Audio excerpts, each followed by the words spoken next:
دم صبح بازی روز تکراریه دیگه، دستاشون به هم گره میخوره، سیگار و ریه، خسته شده چشام چون هر چیزی بگی دیده، حتی خوده منم تو آینه میبینه تیره دیگه. بریدم وقتی فهمیدم از همه غریبه ترن اونایی که فکر میکردم خودیم. ببین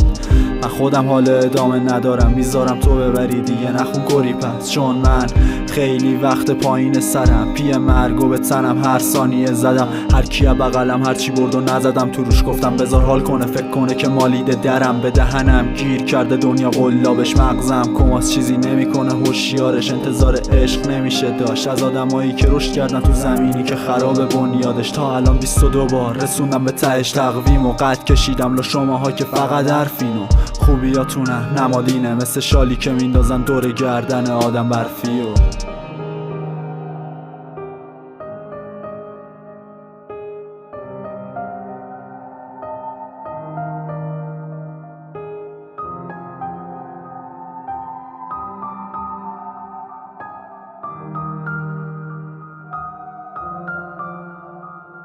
این من اونی نیست که میشناختی، وقتی هر کاری کردم دیدم نیست کافی و دیدم هر جا نیازتون داشتم پیچیدید همه، گفتم بس دیگه پس من میکنم ریسک واس چی، عقده پرتون تصمیم گرفتم مثل خودتون آینه بشم مقابل اخلاقای گوهتون. من خیلی وقت ندیدم عشق و شدید پر کینه، مونده زنده جسمتون مرده وجدان روحتون، دیگه رو بهتون بندازم از سگ کمترم، دشمن بودن اونا که میگفتن هم سنگرن، میرم مسیرم و رو پای خودم، حالا میخواد باشه چند قدم یا چند صد قدم.